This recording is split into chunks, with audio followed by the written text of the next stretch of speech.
3 Wörter, 3 unglaubliche Geschichten. Mindestens 2 davon werden dich komplett überraschen. Ich bin Lukas und willkommen bei Deutsche Wortschätze. Jeden Tag benutzen wir unzählige Wörter. Aber hast du dich eigentlich schon mal gefragt, wo sie herkommen? Genau das finde ich faszinierend. Denn hinter manchen Wörtern steckt eine Geschichte, die älter ist als ganze Königreiche. Und heute erzähle ich dir 3 davon. Stell dir mal vor, du lebst im Mittelalter. Du möchtest für ein paar Tage nach Hause. Vielleicht ist dein Vater krank.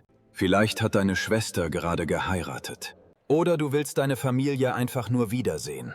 Eigentlich nichts Besonderes. Du packst deine Sachen und willst losgehen. Nein, du darfst die Burg nicht verlassen. Und zwar nicht nur heute, nicht morgen, vielleicht sogar wochenlang nicht. Denn darüber entscheidest nicht du, sondern dein Burgherr. Nur wenn er zustimmt, bekommst du die Erlaubnis zu gehen. Und genau diese Erlaubnis hatte damals einen ganz besonderen Namen. Dieses Wort kennst du wahrscheinlich nicht mehr. Trotzdem benutzt du es so ähnlich bis heute. Es lautete Urlaub. Genau daraus entstand später unser heutiges Wort, Urlaub.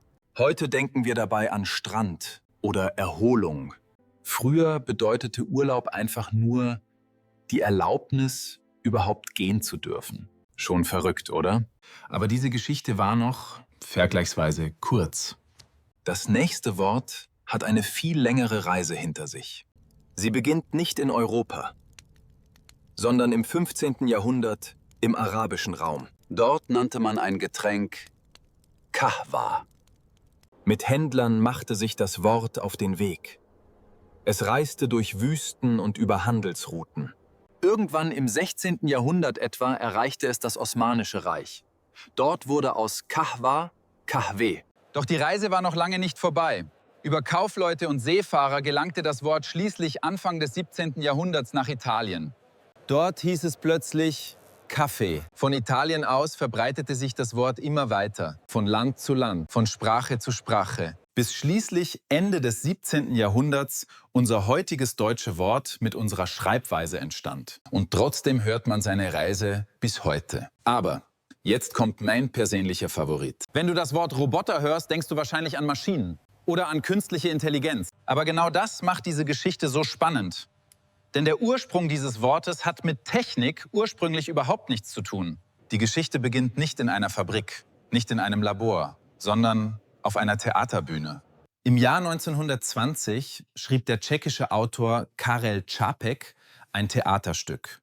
Für seine künstlich erschaffenen Arbeiter brauchte er einen Namen. So entstand das Wort Roboter. Und jetzt kommt der Teil, der mich wirklich überrascht hat. Roboter bedeutete damals Frondienst. Oder einfacher gesagt, Zwangsarbeit. Erst viele Jahre später bekam das Wort seine heutige Bedeutung. Heute denken wir bei einem Roboter an Maschinen. Damals dachte man an harte Arbeit. Und genau das fasziniert mich an Sprache. Wörter verändern sich. Sie reisen. Sie verändern ihre Bedeutung. Vielleicht benutzt du morgen schon wieder eines dieser Wörter. Nur diesmal kennst du seine Geschichte. Welches Wort hatte für dich die interessanteste Geschichte? Schreib's in die Kommentare. Danke, dass du dabei warst. Ich wünsche dir einen schönen Tag und hoffentlich bis zum nächsten Mal.